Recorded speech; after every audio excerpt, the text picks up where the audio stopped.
So it's recording, but don't worry because I can cut off the beginning bit anyway. Okay, cool. Over to you. I thought you were doing the intro. Hi everybody, welcome back to part 2 of the interview with Rob Moon. We've got on the call again. We've got my comrade in arms, Jackie Turner, aka the Dancing Queen. Hi, Jack. Hi. And guys, hello again, both. Hi, Rob. Sorry, bud. Sorry. Yeah, you hello get again. opportunity in a minute now. Have patience. Sorry. You were quite gentle with me last week, so I'm hoping, you know. Yeah, we've had a week to ponder these. So, yeah, I mean, just to sort of follow on from what we did on what's occurred in the third part. I mean, this is obviously part 4, and Rob is the first. Was the first that we brought on board in terms of the actual interview itself. So Jack and I have been grilling Rob off air as well, guys. So just be clear on that. Yeah. But what we covered off last week was the top 10 sales requirements of effective salespeople, and we went from the top 10. Number 10 was mindset. Number 9, planning and organization. 8. We went to town a little bit on number 8, which is how effective our listening was. Number 7, about the personal development of the salesperson and how that knocks on effect with the people, the manager, the person, and how they want to get better. And we touched a little bit around sort of sports athlete and elitism and finding those fine margins. And I think a little bit that allows us to function and work as a trio just on this. Is that allowance and knowing our stuff and knowing that we can actually come on air, have a conversation with someone to exhume our professionalism and our skill set and our expertise in it. So, so without You're very kind, Wim. I don't. Yeah, I'm not sure I'd go that far. But you're very kind. I was thinking then, Jackie. I hope he's thinking professionalism in the loosest possible sense of the word. There is hope for us all. So I'm going to hand back to Rob then. Are we going to pick it up, Rob, on number 6 there? Number 6, yes, yeah. Number 6 is a skill I think lots of great salespeople have got, and some of them get it very wrong, and that's objection handling and negotiation. Okay, we'll have a chat about objection handling because at the end of the day, if you only ever sell to people that want to buy from you, I don't think you'll achieve or overachieve too many targets. Mm-hmm. So we have to have that skill of power, not so much power, but persuasion and influence. Mm-hmm. So when somebody is saying no, we've got to try and turn that around as best we can. Absolutely. And one of the problems that I see with lots of salespeople is as soon as they get some kind of negative reaction to the product, service, or solution that they've come up with, they panic. Yeah. You know what I mean? That they panic and they say things. Oh, I wasn't expecting that. That comment really threw me. Mm-hmm. You know, if you've been in sales a while, then we should expect objections. And why aren't we better at them? And just harping back to last week, why aren't we practicing? Yeah, I was just going to say that links in with the practicing, doesn't it? Really seeing what some of the common objections might be, being prepared in how you're going to respond to those. Yeah, and do you know what? A lot of salespeople just think, well, if I take a bit off the price, they might say yes. Mm. They just go and dilute the effectiveness, devalue their product. For me, it's just about, it's not so much about answering objections. It's about handling the situation. Mm-hmm. And that's a different mindset. Yeah. Because when somebody presents an objection, I'm always a little bit curious because I've listened to all of your needs. I've put a great solution in place that absolutely hits those needs, hits the nail on the head. Mm-hmm. I just wonder, why on earth don't you want to do this? Mm-hmm. And I just get curious and I test the objection, mm-hmm. because sometimes we get one objection and we try and handle that at face value, and then another objection comes and we do the same again, and then another objection comes. But all we've got to try and do is a series of curious questions, that to take our customer back through his thought process to his original concern and just answer that one. Yeah, absolutely. I mean, I'm thinking of potentially common objections and I'm interested in your views on this, Rob, as a salesperson, is your thoughts on, try asking the customer to sign up there and then on the spot because they get some sort of discount. Yeah. And I'm sure there's many people like me, that I'm not on my own here. If that was a pair of high heels or a nice, designer handbag, there'd be no objection. No problem. No problem. We could double the price on those things and she'd still buy them. I would just say over to you guys and get your wallet out.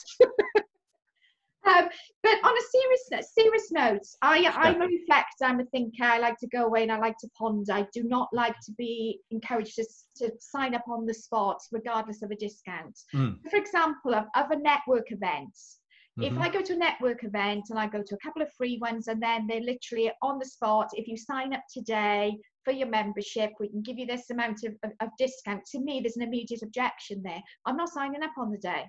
I want to go away and I want to think about it. So I'm just interested in your thoughts on that. And is that a common objection that you come across? Throw that in as well. I mean, a little bit probably from Jack's perspective, but as a knock-on effect of the salespeople. And I know I'm conscious of where we'll run on with this one. But we touched on this about the mindset in terms of the things that affect our minds, and our fight or flight can come into it. Where if we prod and push, our hippocampus and our amygdala and our thought process will kick in. But it's going back with the salesperson or the elite athlete. If they don't hit that objective, if they don't hit those milestones, is understanding what resilience means to them. And I think we focus all too often on what we can do and put in place in terms of solutionizing, why maybe ask another question, but what we've also got to be working on in parallel and conversely with this maybe actually working in parallel with it, is working on that level of resilience. Because if objections are putting up, because we all recognize that there are different people within that personality, and how we teach the different people, the different, just using as a psychometric profiling DISC, there's nearly 15 sort of subcategories within DISC, which sort of not so much pigeonholes people, but it gives a very, very good sort of overview, clarity of someone and that personality. So I think, the objection handling, we've got to manage how we can turn that onto as positive, but we've also got to be able to manage what goes on in there, because the emotional side of a salesperson is huge. They're off the scale. Absolutely. If they don't get the sale, it's like, And I just want to say, Rob, before you respond to that, because you mentioned the amygdala, and some people will be thinking, what on earth is he talking about? And the reason why I'm saying that is because the first time I ever delivered emotional intelligence training in Wales, and I had amygdala hijacking up on the wall. Quite a few people said to me, is that a Welsh word? Oh, yes, you might have. Yeah. So would you like to share with what the amygdala is with our audience? Yeah, absolutely. Just in case. It's the domain that forms under the hippocampus at the back of the brain, as back of the neural pathways. It is essentially the origin of mankind's fight and flight. And I think where all our emotions are processed. Absolutely. Yeah. And I think the logic. It's not a Welsh word. It's not a Welsh word. No. I think it actually stems from the Latin, which I'm not going to go into that in a minute. But just give it an understanding. It forms on the part of the brain, the brain stem. It is the origin of mankind's understanding of reality. If we don't like what we see, we either run to the hills, we either panic and stay where we are, or we put our dukes up. So. It is the governance. Jackie, you've used your hippocampus, your amygdala quite well, but because you're cautious, you're then thinking about your neural pathway, the frontal lobe, the neocortex, which is your thinking part of the brain. Absolutely. Review it, and then I'll make a decision. If you come anywhere near me, then this is your hippocampus coming back in. I'll try to force sell it. I'm going to, and then, absolutely.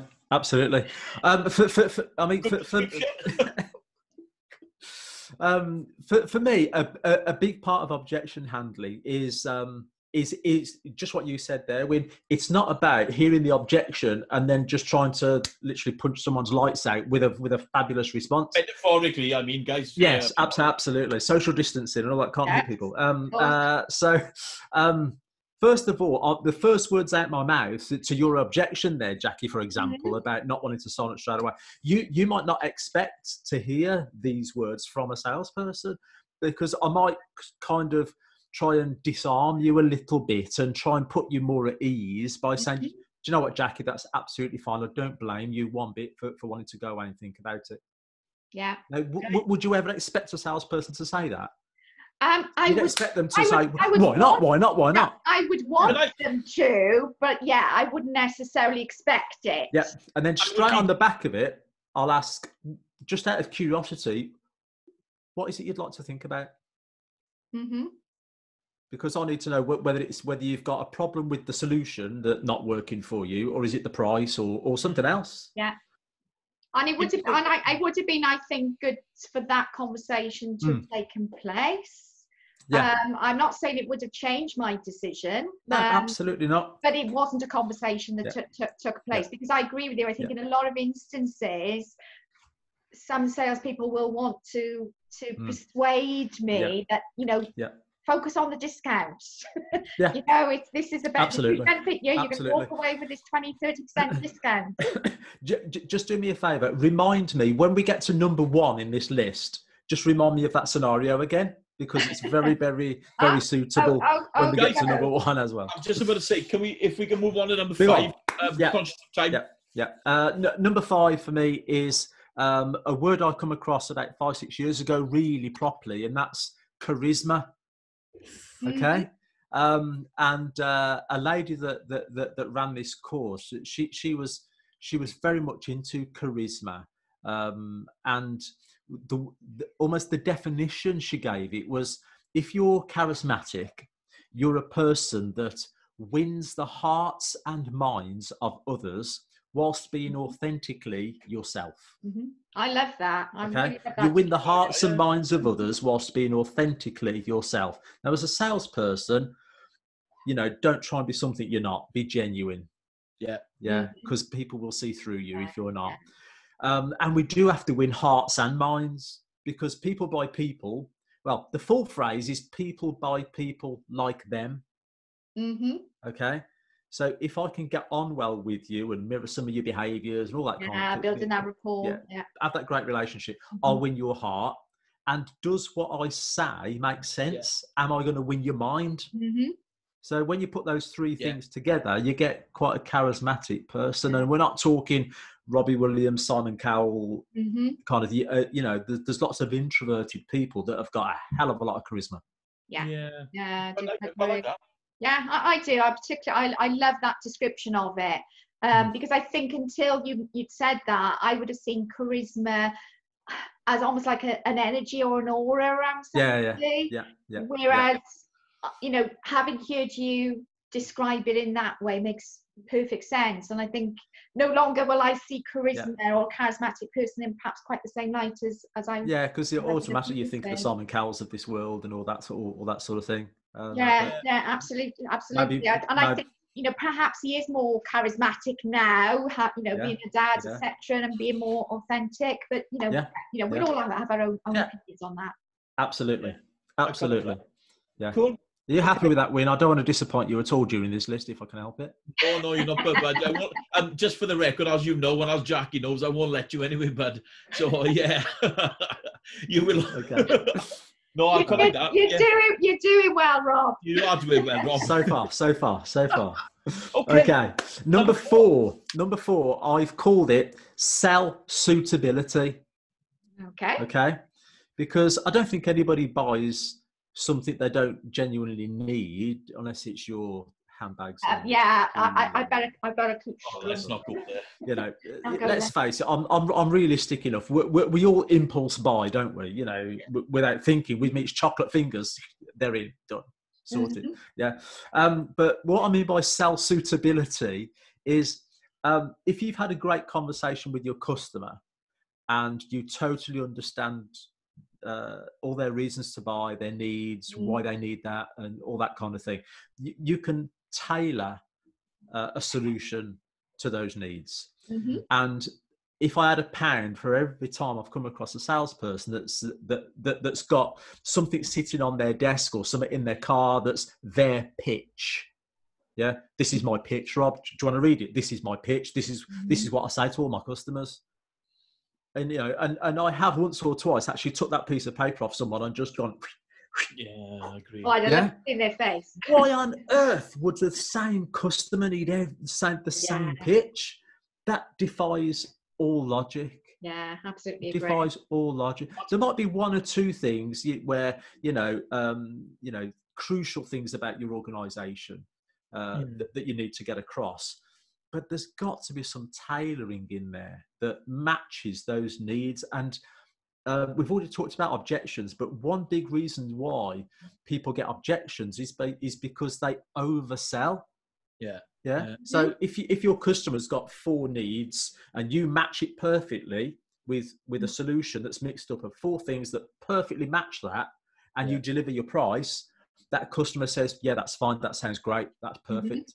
Another salesperson will do the same, but they'll add on a 5th just to put the icing on the cake or the cherry on the. And then you deliver the price and the customer thinks, well, I don't really need that one. So I'm probably paying too much. And then you get that cost objection because in their head, 80% of the solution is now right. So shouldn't this be just 80% the price of what they've just said? You oversell it sometimes. Yeah, I agree. It's an interesting point. Yeah, and I think it's interesting you mentioned about that script, and I think I think a lot of it, to bring what you mentioned earlier though, all the old games from yesteryear, in terms of rugby and football and all of these things, I think they're a lot more scripted now because of some of the pressures that are put on them in terms of that level of success is needed. And just go back to the sort of just maybe back 30 years ago, there was a lot more fluidity in there. But people think that once you get a script, that's the be all and end all. And I've worked with trainers that I've gone in where we've co-trained in the past. And I'm very, very just let's give it a go. And I never say wing it because I know my stuff and I can stand up in front of a class. But you do have to go with what your customers need and tailor it and change it. Yeah, absolutely. Yeah. I think once we talk about those scripted points, I think that's the danger, and that's where coming back to that amygdala, that fight is where people will revert into that emotive state and logic then comes up because you're not listening to what I'm saying and I'm getting with it then. So but I absolutely agree about needs, because I remember a car salesman once wasting 20 minutes with me telling me how fantastic this car was. It was the type of car I was looking for. My husband was on side with it because I probably like you guys, looking at the spec and all the great things that this car has got. And do you know what I was looking at? The colour. I'm a very visual person, and all I kept thinking is dark blue, and I don't want a dark blue car. And in fairness to me, I did say it several times, but he was determined that he was going to try and sell this car to me. But there was a nice pretty red. There was a nice pretty red one over the way. And that's such a great example, because so many salespeople go out on the road or pick the phone up and they've got something to sell. Don't go on to sell, go on to help. Absolutely. And we're coming back down to number 10 and mindset, aren't we? Because as soon as you say go and help someone, your whole mindset changes. But it all links, doesn't it? Everything we've talked about so far, they're not separate things at all. They're all connected. What number are we on now? I've lost. We're on number 3. We're on 3. We're on 3. Doing well for time, I think. We need to. Okay. Number 3 then is questioning skills. Okay. Now, this is the one for me. I have such a bee in my bonnet about. It's unbelievable. Absolutely unbelievable. Because so many organizations are still stuck in the 1980s training open questions. If you start your questions with what, when, why, how, which, where, you'll have great combat. No, you won't. No, you won't. Because customers are more switched on than ever these days. They can see through what you're asking and why you're asking. And I'm not saying don't use those words, but it's what comes after that word that counts. Because, and the one phrase I say in all my workshops when we talk about questioning skills is this: as human beings, we answer the question at face value, depending on the words used to construct the question. Yeah. Now, I came up with this back in my Yale days, and what it was, I was wandering through a telesales department, and I heard this lad ask a customer down the phone at the start of his questioning sequence, "Okay, can you start by telling me a bit about your business?" "Yeah, I know you're a plumber." So obviously that customer had listened to the words in the question and told him a bit about his business. "Tell me a bit about your business." "Yeah, I'm a plumber." Well, that's got him talking, hasn't it? Brilliant. That was conversation overload then. Sorry. Oh, my days. So we just need to be a bit more aware of some of the words and how we're crafting these questions if we really want to get customers talking and have a really good, engaging, proper business conversation. Are there a couple of really strong questions that you would recommend? I talk to people about using language that doesn't just ask a question, but they change the behavior of your customer. So I want my customer to talk lots to me. Yeah. So I'm going to put language in there that will ask you to talk lots. So if I said to Win, tell me a bit about your business, you'd go, "Yeah, I'm a trainer."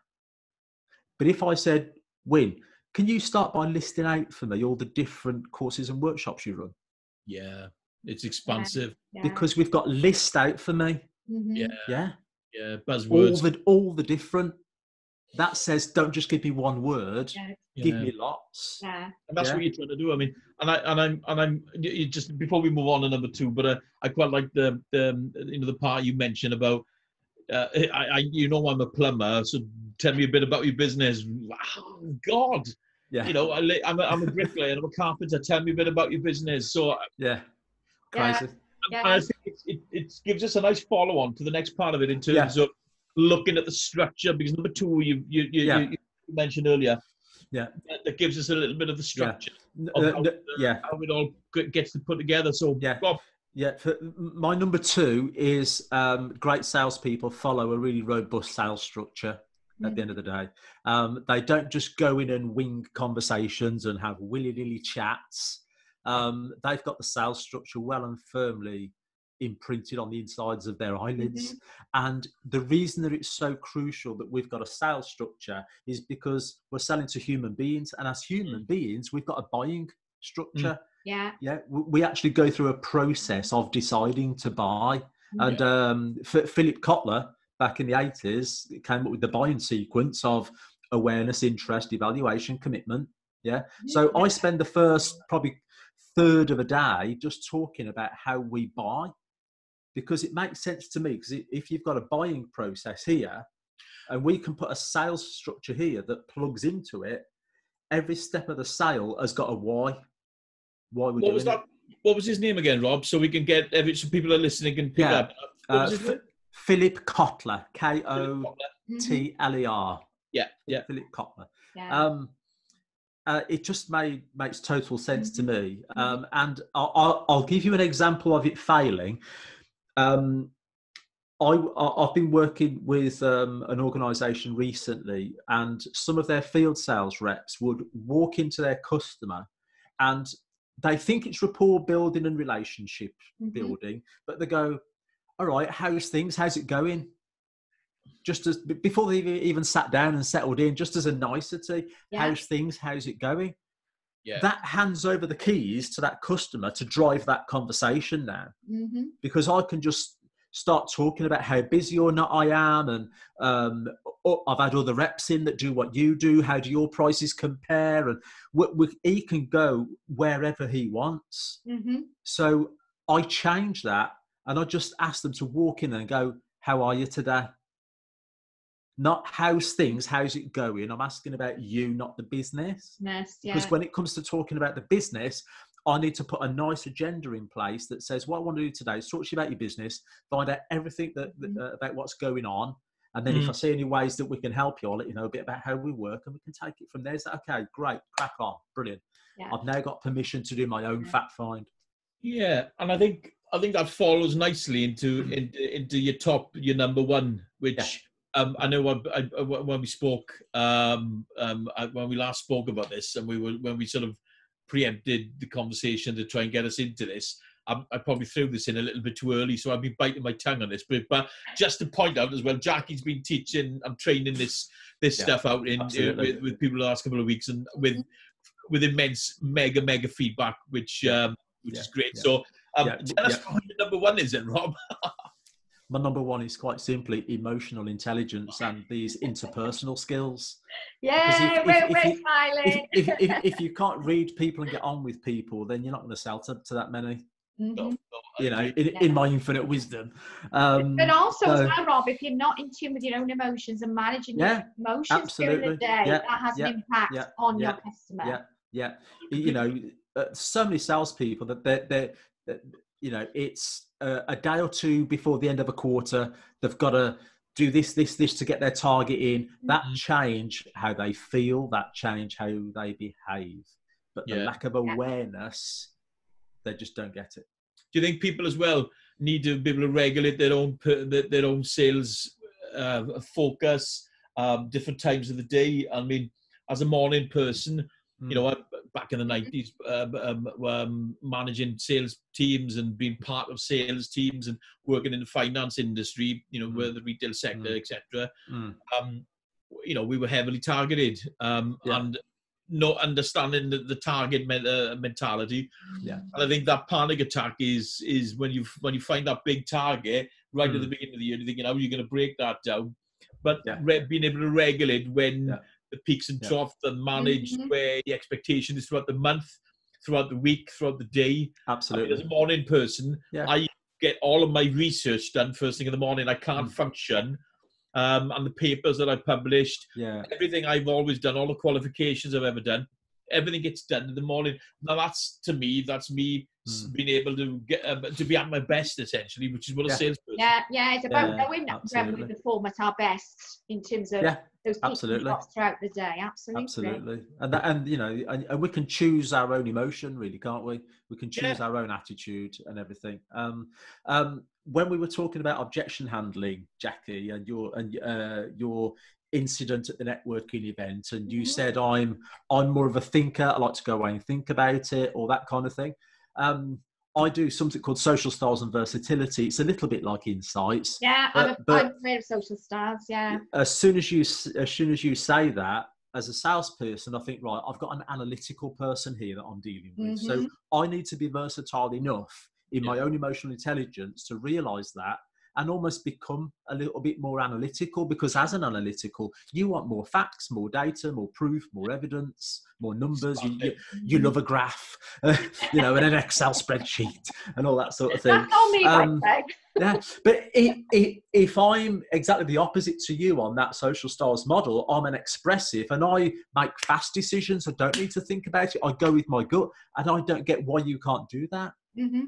Yeah, and that's something I bring in very much into my customer service courses as well. I think social styles has an impact when you're in any sort of customer interaction and recognizing how you're different. But particularly, again, that's for managing potentially your frustrations, because if you like to make quick decisions and you've got this analytical customer that's asking lots of questions, and you're thinking, why are they asking all these questions?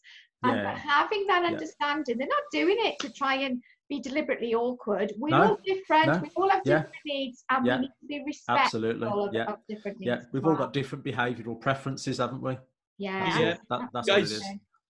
I've absolutely loved that, but I've got to bring this to a conclusion. So that's been fabulous. Thank you. You've been ever so gentle with me. I think so, and I think this week was much. As your first guest. As our first guest, and you will be back, Rob. I can guarantee you that. But if you will allow us, and if your diary does, just to bring this to a conclusion. Listen, thank you for everybody for listening. Thanks, Rob. It's been fantastic, Rob.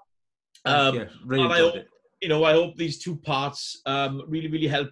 And if you want anything further, if you want to contact us, any of us, I mean, the links will be on LinkedIn. So we got obviously info at turnercorner.co.uk. My website is wjhclimited.co.uk. And obviously got Rob Moon Limited and website and construction. But we are all three of us active on LinkedIn, which is a great place. So, Rob, thank you for your time today, Jack. No, thank you. Always. Great hosts. Thank you. Great hosts. Rob, just before we go, is there anybody in particular you'd like to mention that, in addition to yourself, great with sales, anybody that you would like to recommend? Probably three people actually. There's I call him the king of negotiation, a guy called Gary Gorman. Wonderful man. When it comes to things like sales structure, and another wonderful sales trainer is Mark Blackmore. He came up with the single sales principle that says people buy when a compelling need is met with a credible solution at perceived value, and that's Mark Blackmore's single sales principle. He's also got a book, The 8 Myths of Sales, and the great Karen Dunn Squire at Elation Sales. She does some wonderful work and helps lots of companies with sales growth. And fantastic. It's good, I think, to mention the other experts that are out there. Absolutely. And to give them the kudos they deserve as well. Anyway, thank you very much for watching. Any feedback, as normal, please, if you can get it in the comments, and if you think there's anything that you'd want to hear. Absolutely. If you've enjoyed this, my name's Rob Moon. If you've hated it, my name's Win. I love it. We have to end on that note. But no, seriously, before we end it, I mean, all of these will be available on YouTube for you to check out. Any feedback, any comments, please get them over to Jack and myself in terms of the whole What's Occurring series. So thank you very much again, everybody. Sunshine now. Goodbye. See you guys. Bye, everybody.